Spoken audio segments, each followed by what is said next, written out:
प्यारे बच्चों को मेरा बहुत बहुत नमस्कार है, शुभकामनाएं हैं, शुभ संध्या है। झांसी की रानी की समाधि पर सुभद्रा कुमारी चौहान द्वारा लिखी गई ये कविता पूरे भारतवासी जन सामान्य के हृदय में भी समाई हुई है। खूब लड़ी मर्दानी वह थी झांसी वाली रानी, हम बचपन से सुनते आ रहे हैं और हमारे पिताजी भी अपने बचपन से सुन रहे थे। शायद उनके जीवन के बचपन से तो नहीं सुन रहे थे मेरे पिताजी, लेकिन आप समझिए कि जो सुभद्रा कुमारी चौहान जी हैं, इनका जन्म हुआ था 1904 में। ठीक है, तो मेरे पिताजी का जन्म 1900 मान के चलिए 1945 के आसपास हुआ। तो उस समय बचपन से ही सुनते आ रहे थे खूब लड़ी मर्दानी।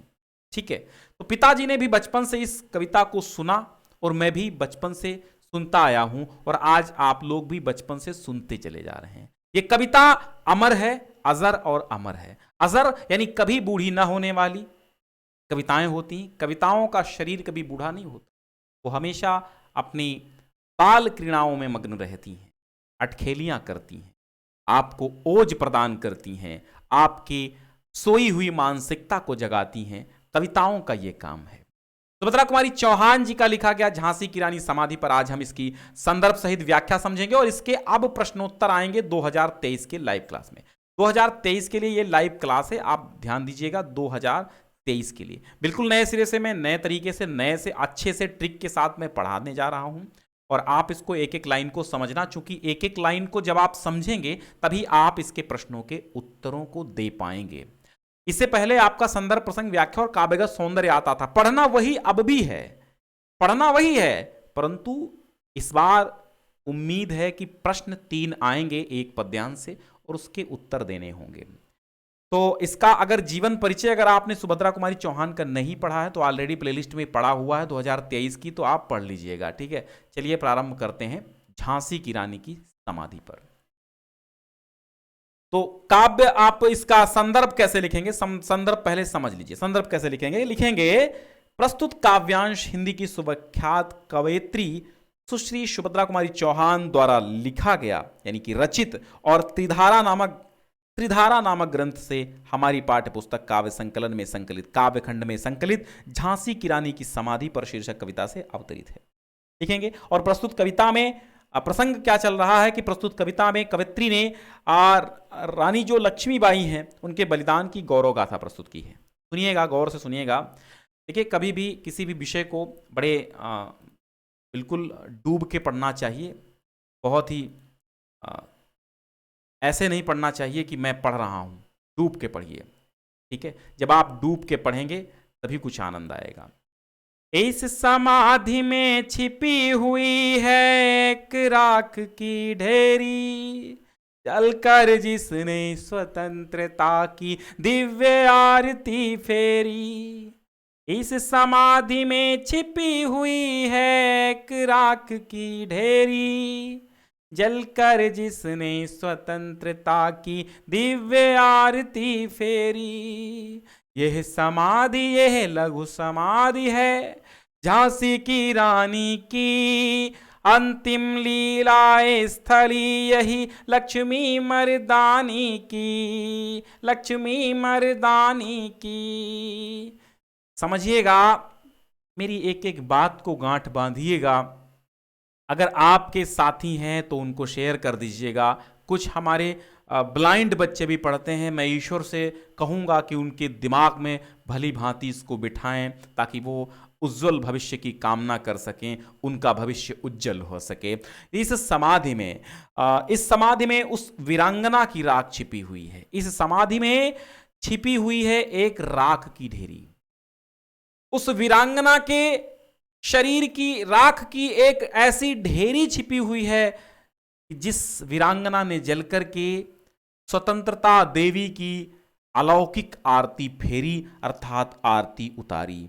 यानी समाधि में उस वीरांगना लक्ष्मीबाई की राख रखी हुई है जिसने स्वयं जल करके स्वतंत्रता की दिव्य आरती, अलौकिक आरती फेरी थी, यानी कि उतारी थी।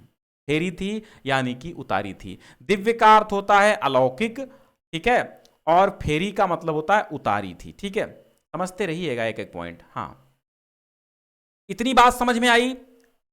कवयित्री सुभद्रा कुमारी चौहान जिन्होंने लिखा, मैं तो पढ़ता था तो तब इन्होंने, इनकी कविता बहुत अच्छी मशहूर होती थी, मशहूर चलती थी, अब भी है और रेडियो पर भी आती थी। वीरों का कैसा हो वसंत, वीरों का कैसा हो वसंत, फूली सरसों ने दिया रंग, मधु लेकर आ पहुंचा अनंग, वधु वसुधा पुलकित अंग अंग, है वीर देश में किंतु कंतु, वीरों का कैसा हो वसंत, वीरों का कैसा हो वसंत। वही सुभद्रा कुमारी चौहान जी इन पंक्तियों में क्या कहती हैं कि इस समाधि में राख की उस वीरांगना के राख की एक ढेरी रखी हुई है, जिस वीरांगना ने स्वयं जल करके, स्वयं आहुति दे करके, स्वयं बलिदेवी पर स्वयं न्यौछावर हो गई थी, स्वयं जिसने जल करके स्वतंत्रता रूपी देवी की अलौकिक आरती उतारी थी, उसकी राख इस समाधि में है। फिर क्या कहती हैं, यह समाधि यह लघु समाधि है, झांसी की रानी की अंतिम लीला हे स्थली, यही है लक्ष्मी मर्दानी की।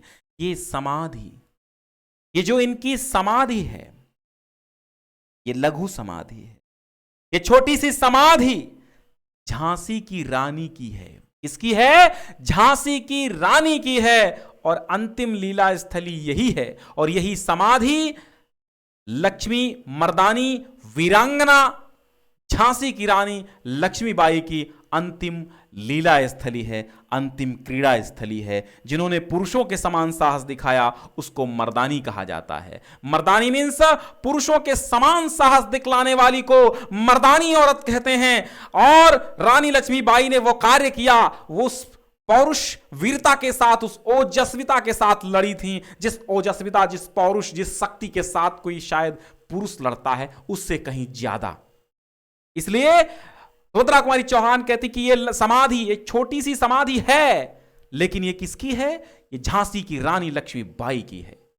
और झांसी की रानी लक्ष्मीबाई जो वीरांगना थी, जो मर्दों के समान जो पुरुषत्व ओज लेकर के लड़ी थी, उनकी अंतिम क्रीड़ा स्थली, अंतिम लीला स्थली ये समाधि ही है।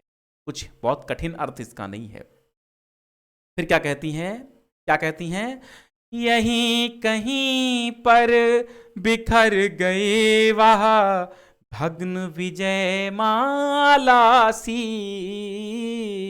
यहीं कहीं पर बिखर गए वह भग्न विजय माला सी, उसके फूल यहाँ संचित हैं, है यह स्मृति शाला सी।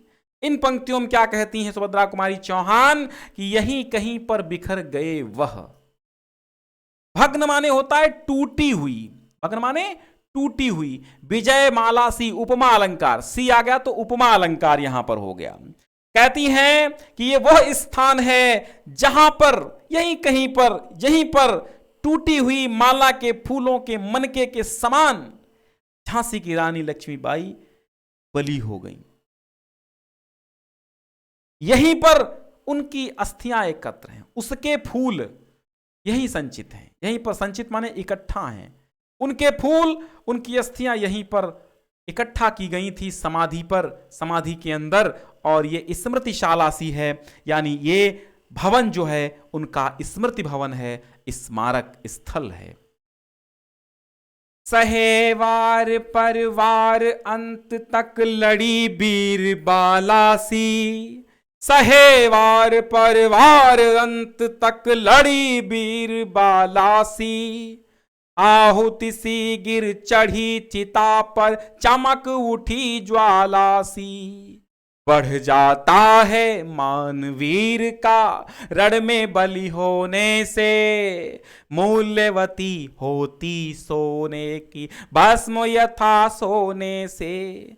सहे वार पर, सहे माने सहती गई, अंग्रेजों के वार पर वार सहती गईं और अंत तक लड़ती रहीं। किसकी भांति? वीर बाला अर्थात वीर बालिका के समान, बहादुर बालिका के समान, वीरांगना के समान वे लड़ती रहीं, वे लड़ती रहीं, अंत तक लड़ती रहीं। इसके पश्चात जब शक्ति नहीं रह गई, अंग्रेजों ने परेशान कर लिया, तो जब उनकी शक्ति क्षीण होने लगी, शरीर ने साथ देना छोड़ दिया, तो आहुति के समान, जैसे यज्ञ में आहुति डाली जाती है, यहां पर भी उपमा अलंकार है, आहुति के समान गिर चढ़ी चिता पर, वे गिर गईं और चिता पर चढ़ गईं। परंतु चिता पर तो चढ़ी, परंतु चमक उठी ज्वाला सी, ज्वाला के समान वे चमक उठी। यानी अंत में लक्ष्मीबाई ने स्वतंत्रता के यज्ञ में उसी प्रकार अपनी बलि दे दी, जिस प्रकार यज्ञ में पवित्र आहुतियां दी जाती हैं। उनके बलिदान से उनकी यश ज्वाला और अधिक प्रकाशित हो उठी। कवयित्री कहती है कि युद्ध भूमि में, रण क्षेत्र में अपना बलिदान करने पर वीर पुरुष का सम्मान उसी प्रकार बढ़ जाता है जैसे सोने की तुलना में स्वर्ण भस्म का मूल्य अधिक हो जाता है, यानी बढ़ जाता है मानवीर का।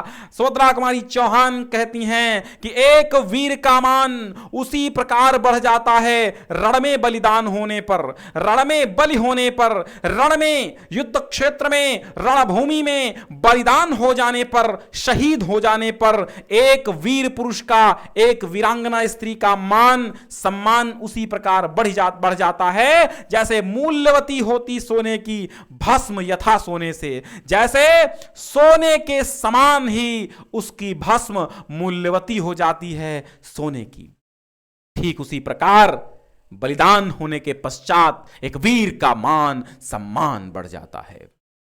रस छंद अलंकारों की बात करेंगे। रस संपूर्ण में, रस की अगर बात करें तो संपूर्ण में वीर रस है, और जहां पर वीर रस होता है वहां पर गुण कौन सा हो जाता है? वहां पर हमेशा ओज गुण रहता है। तो गुण ओज है, और समय समय पर हम आपको अलंकार बताते चल रहे हैं। और छंद आपका मुक्तक छंद है, मुक्त छंद है, कोई छंद नहीं है। ठीक है, हाँ, छंद मुक्त ही है। अगर आपको भाषा पूछ ले तो भाषा खड़ी बोली है। ठीक है, फिर क्या कहती है सुभद्रा कुमारी चौहान?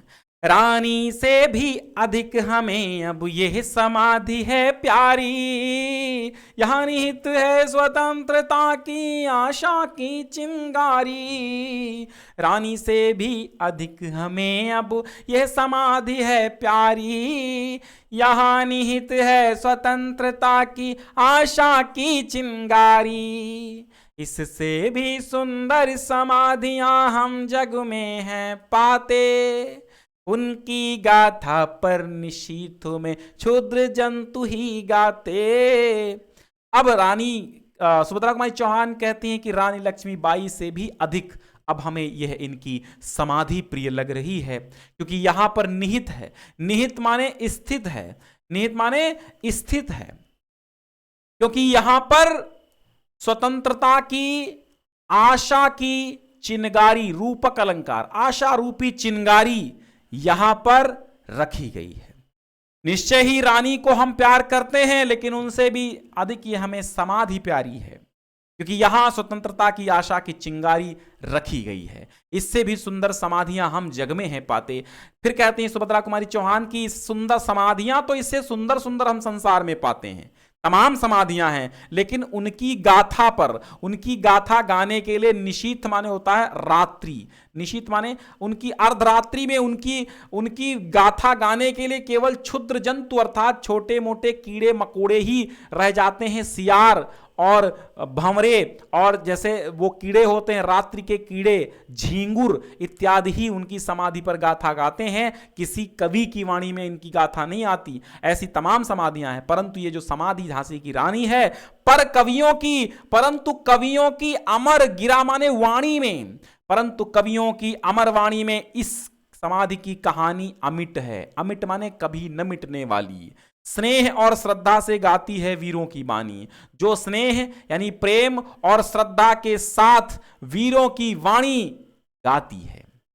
ठीक, यानी समाधियां तो इससे सुंदर सुंदर हमको मिलती हैं जग में, लेकिन क्षुद्र जंतु जैसे झींगुर छिपकलियां ही रात के अंधकार में उनकी समाधियों पर ध्वनि करती हैं, मानो उनकी कहानी, उनकी गाथा सुनाती हैं। लेकिन कवियों की अमरवाणी के माध्यम से वीरों की वाणी अत्यधिक श्रद्धा और प्रेम के साथ रानी लक्ष्मीबाई की कहानी अमिट है, उसको गाती है। फिर देखिएगा, बुंदेले हर बोलों के मुख हमने सुनी कहानी, बुंदेले हर बोलों के मुख हमने सुनी कहानी, खूब लड़ी मर्दानी बहुत ही झांसी वाली रानी, ये समाधि ये चिर समाधि है झांसी की रानी की, अंतिम लीला स्थली यही है लक्ष्मी मर्दानी की, अंतिम लीला स्थली यही है लक्ष्मी मर्दानी की। हमने बुंदेले बुंदेले और हरबोलों, बुंदेले और हरबोलों के मुख से ये कहानी सुनी थी।